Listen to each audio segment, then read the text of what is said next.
Yo, Flock, what's going on? Clinton Bonner for 3 and 3 Out, which I think you all know by now, was written and recorded exclusively for the Seahawks podcast. Hope everybody had an amazing and a happy and Merry Christmas. All those that were celebrating Hanukkah previously, hope you had a great Hanukkah. The whole holiday's ready. Hope everybody's having an awesome time. I feel like as Seahawks fans, we maybe got a bit of a gift, and I don't mean, and I got some gifts. I got some gifts here. So I got this. This is handy dandy because this will go in the backpack when I travel. When you got to pop a beer in style. Got the new Russell Carrington Wilson 2018. It's got the full. I mean, you see the one back there. That's the 2017. And then you get the 2018 because why not already? And I got some signage behind the new Seahawks fans welcome signage. So some new Seahawks swag, lots of fun. We're gonna dive into this game. Hey, the bottom line is we needed a win. We won on the road, and we got to win. And we talk about feeling like we maybe got a couple of Christmas gifts.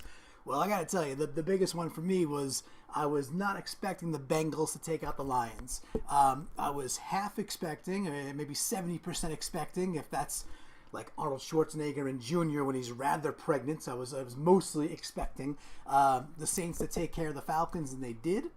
I was not expecting the Bucs to handle the Panthers. They did not. Got close. Would have been awesome, of course, but was not expecting that. And frankly, I was really not expecting the Detroit Lions to lose to the Bungles. But in a reversal of good fortune for us, they're the Lions, and they lose games like that. So they're out. We win. We're still in. When we win, we start with an in. This is 3 and 3 Out. Let's get into it with our first in. We're still in this thing. Week 17. Who's fired up? I'm fired up. You're fired up. We're all fired up. Let's do this. All right, the first thing we have to dive into is the play that perhaps saved the season. Certainly has saved the season thus far. So, I'll be 40 in late March. So March 27th, actually, I share the same birthday, the date of birth with Adam, of course, from the Seahawks podcast. So late March, we'll be celebrating. I'm 1 year senior than he is. I'll be turning 40. I believe he'll be turning 39. So here's the thing. Being of a certain age, being almost 40 years old, we grew up with Nintendo Entertainment System, the gray controllers, the A and the B, the 2-button smash, the up, down, left, right, BA, select, start, the whole thing already. And really, what better game was there than Mike Tyson's Punch-Out? Mike Tyson's Punch-Out was fantastic. You got to, you were Little Mac, and you're training the entire time, and you're battling through this whole gamut of different personalities. You got Von Kaiser, you had Piston Honda, you got Bald Bull, you got Soda Popinski, the big Russian, right? The CCCP Russian enemy. And the entire time it's this wonderful mashing A-B game with a little bit of strategy and a lot of fun. But Lord Byron comes back to the Seahawks, been playing pretty darn well, and what does he do? He brings back this classic move that we saw in years past, and it's Lord Byron's Punch-Out. So it's not Mike Tyson's Punch-Out, but it's Lord Byron's Punch-Out, right? We're down 6-0. We got nothing going on. Offensively, we'll talk about that later. Offensively, we are struggling. We're on the struggle bus to move the ball up and down the field. And, and Des Bryant's getting all sappy on the sidelines. He's getting mad. He's not getting the ball. He's getting all pouty, doing Des things. And he gets a little dump-off pass. And what happens? We see Lord Byron come up. We see Lord Byron come up and just boom, and just punch down the ball, punch the ball out, stays right on the sidelines. We pick it up, and then we go and take it in for 7. That play, at this point, has saved our season. So we've got to give the love, the admiration, the adoration, the A-team, and everything else that starts with A's that means good stuff. All the A's has got to go to Lord Byron and Byron Maxwell's Punch-Out. That was an amazing play, and it turned the game around. And right now, that is SOSS, saved our Seahawks season. So the first in goes to Lord Byron Maxwell and the Punch-Out. I'm still fired up. All right, Flock. So this first out, we're going to call it simply Middle Earth. And we're going to put a question mark on that. So it's like, Middle Earth? And here's why. For chunks of the game, in the passing game, it seemed like every single ball was down the sidelines. like 20-yard go route, 25-yard, go route, 50-50 balls, jump up and maybe we'll get it. Maybe we'll get a PI. Like predictable, boring, non-philosophical, and the abandonment of the majority of the field. It makes zero sense to me. This was for at least a half. At least a half. It makes zero sense to me. Okay, yeah, Jimmy caught his 10th touchdown. We figured out how to use him in the red zone, which is, the reason we got the guy. Okay, so fair is fair. Fair is fair. Reason we got the guy. He got his 10th touchdown. That's awesome. What about the rest of the game? What about down the seam? What about using Jimmy or Vinette down the seam or within the hash? For the vast chunks of the game, we weren't doing checkdowns until Russ kind of wisened up a bit and started checking down to Davis. But our first 6-7 drives, there wasn't a check down to be seen. There was nothing there. Everything was wide out to the left, wide out to the right. We got Lockett. Lockett, it could be a very effective slot receiver. He was nowhere to be found. We got Richardson. Richardson's quick enough, to use the middle of the field. And we got Baldwin. Baldwin, we'll talk about him later with another in. Baldwin has some of the sickest off-the-line moves in the entire league. That guy can get open over the middle over and over and over and over again if you scheme the right way. So I just did not get this. So this is the big out is Middle Earth, as in 80-90% of the real estate we could go use in the passing game. We just decide not to. It's wearing on me, as you could probably tell. So the big out is to Middle Earth, when are we going to start using the middle of the field, the vast majority of the space available to an offense to go use? Maybe we'll see it week 17, game 16 at home versus the Redbirds. Maybe we'll see it. But man, oh man, would it be nice for the first drive or two if we just had a couple of completions, 8, 12, 15, 7, 6 yards downfield, inside the hashes over some linebackers? Wouldn't that be nice to see? But as we know on 3 and 3 out, we always like to dig a little bit deeper, go a little bit, further under the covers, if you will, into the nooks, into the crannies. We put the butter on, then we put the jam on top. If you got an English muffin and you're not putting the sweet and the savory, so a little bit of butter, or a good amount of just a dollop of butter, and then a scoop of some sort of nice jam of some sort, man, do better. Do better. Understand breakfast. Understand how to eat and enjoy. Those nooks and then crannies, they soak up that goodness. So savory and the sweet, and the sweet and the savory. So with that, we're going to go a little bit deeper. What I enjoyed so much was in the first quarter. I don't even know if it was a little screen or if it was a pitch to the right, but it was a little play to the right, got strung out, and you see Bobby come from the linebacker position, of course, and he just zeroes in on the guy and kind of wraps and stands up, and then as he stands him up, within a half a heartbeat, Earl Thomas is there and just waxes the guy. It's probably Elliott. Just 1-2 combination punch. Oh my gosh, that was as good as it gets. That in itself was not the end. The two players stand up. Bobby seeks ET3 out, kind of gives him a little head-to-head, looks at him. They kind of man it out. They couldn't just hug. It wasn't going to be a hug on the field. It'd be a little awkward if they hugged it out. So it was kind of like a hugging it out, but more football manly version where they just kind of stared at each other, gave each other a little slap on the head and a little face mask bump, and it was kind of like, okay, we're all good.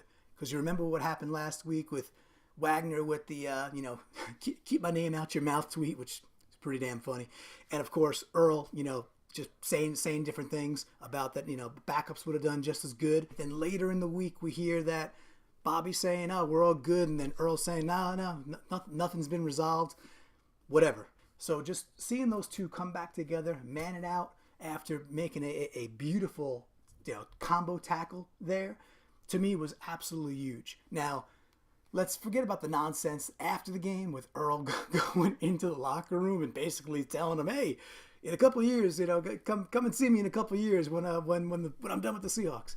I don't even know what to say about that. That's just, you could just say it's Earl being Earl. I don't know. I don't know where to put that. I'm just kind of going la la la la la, cover my ears, cover my eyes, being like, deal with that another day.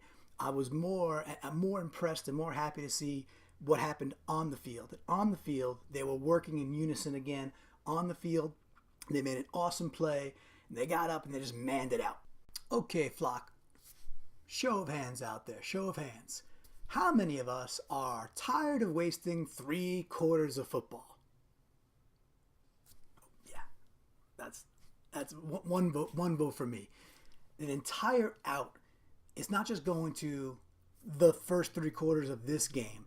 It's just kind of the first 3 quarters of every single game we play, at least the first half.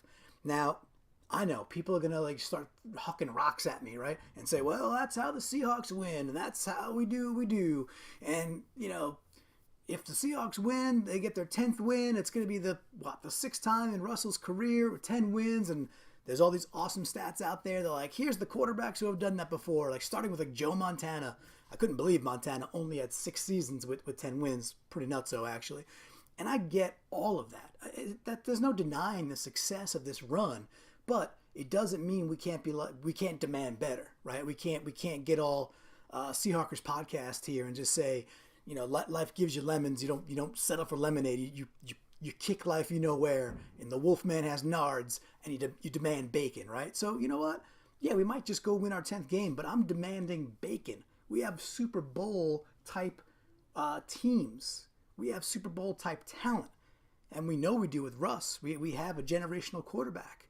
So I'm just frustrated as can be that every game it has to be this way, that 3 quarters are just squandered. We don't have a clue as to what we really want to do offensively for 3 whole quarters. It doesn't make any sense. Now, you could also dial it back and say, oh, well, that's how we won in 2012 and 2013, and, you know, in 2014, the core, the best years, quote-unquote, best years of this run so far, right? Not even quote-unquote. We won the Super Bowl. We were 2 yards away from a second Super Bowl. The best years of this run.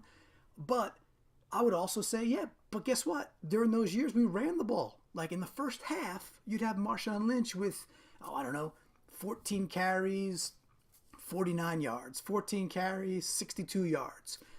12 carries, 53 yards in the first half, right? We would wear teams down, and then by the second half, when we're up by 3 and we got the ball, and we could give beast mode the ball on first down and start getting 5, 6, 7 yards, and then take over the game. That was the recipe.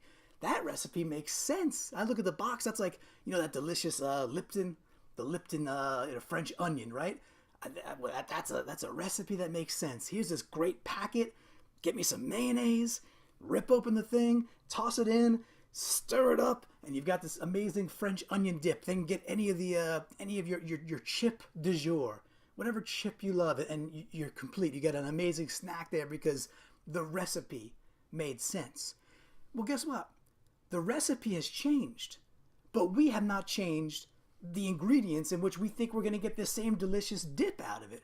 It's just, it doesn't make a whole lot of sense to me, where we keep on saying, well, we're okay to squander 3 quarters of a game offensively, and the defense should be good enough to keep us in it, and then we'll figure it out. We'll do some scribble plays, and Russ will save the day. And again, this also harkens back to not using the middle of the field, middle earth, not using Baldwin as much as we could or should be when the guy can clearly just create his own magic out there.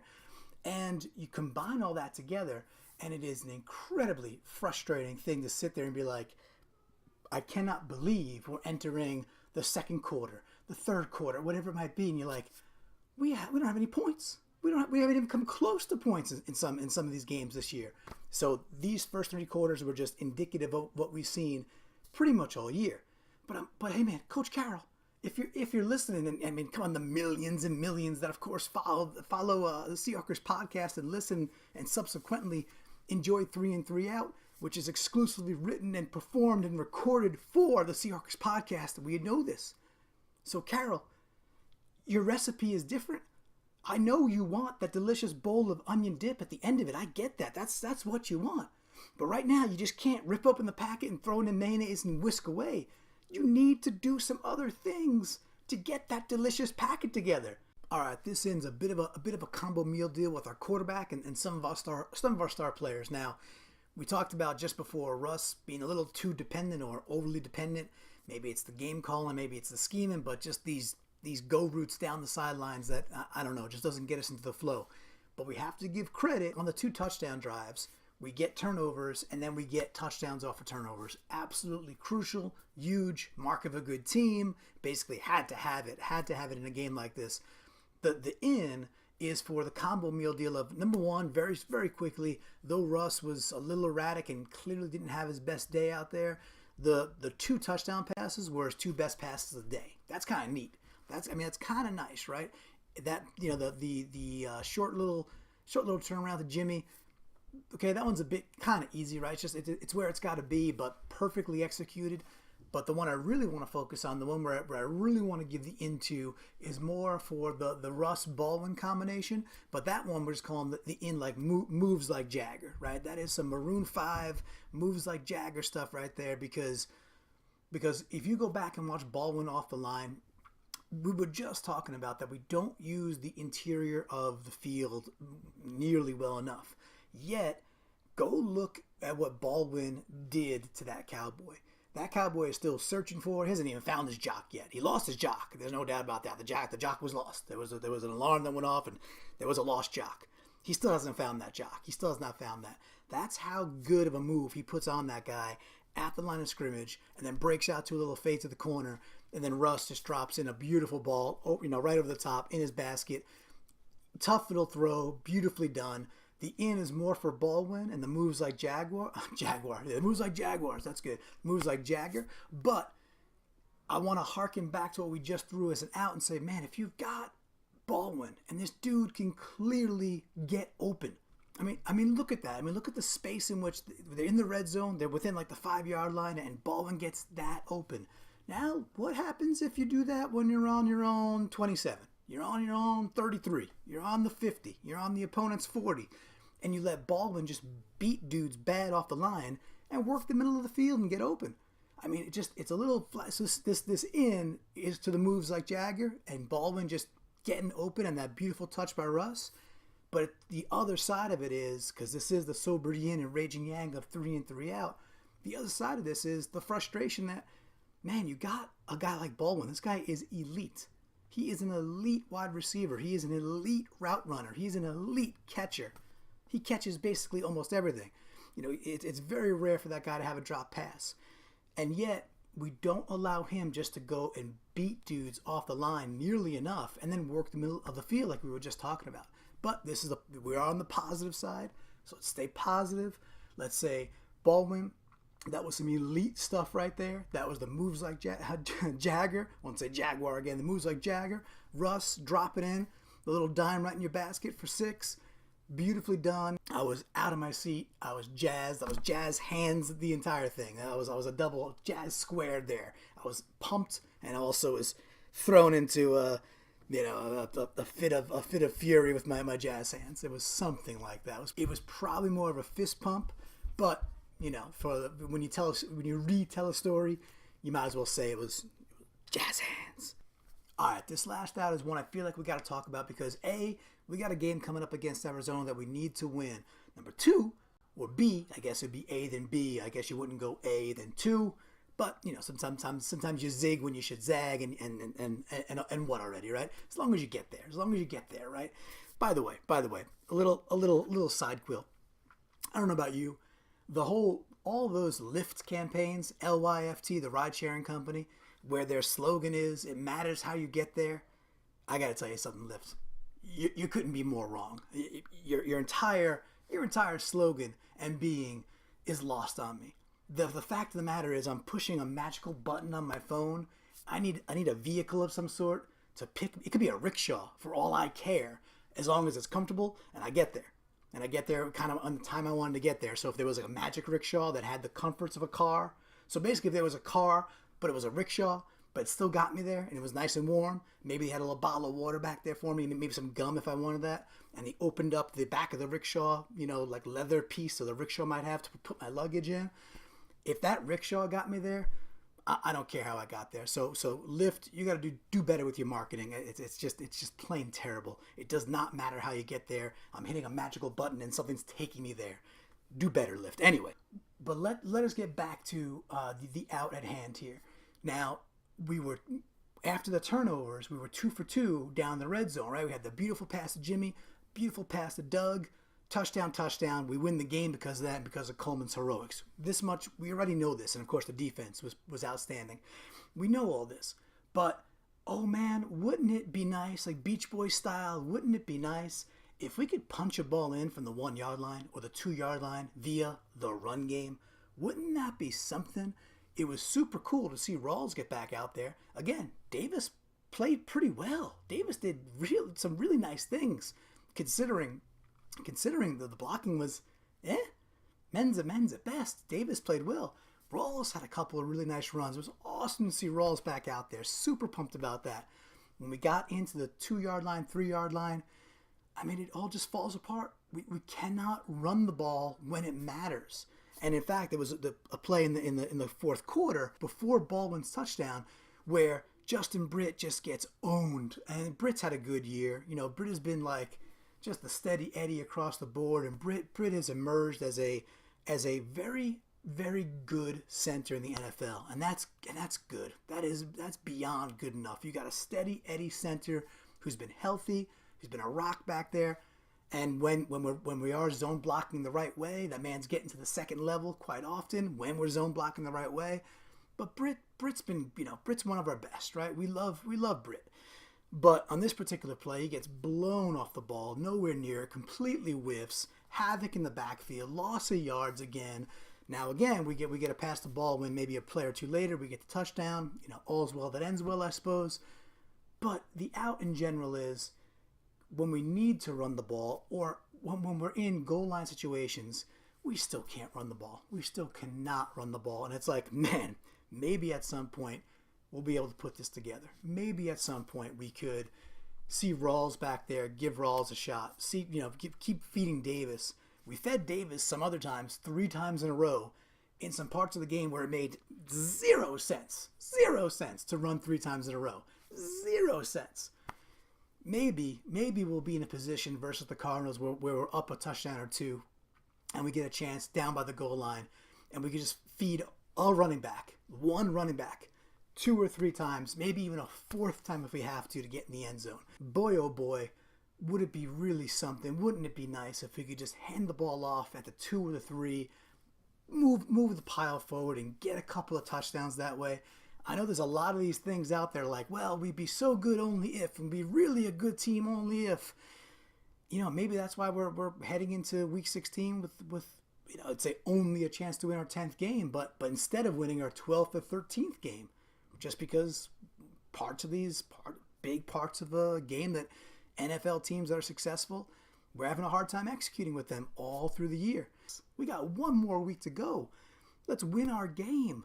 Let's see the Panthers come through and take care of the Falcons. Let's get in and let's see if we can make some noise. And in the meantime, we have a full week to maybe repair some of these things. Maybe we can get some gains down by the goal line via the run.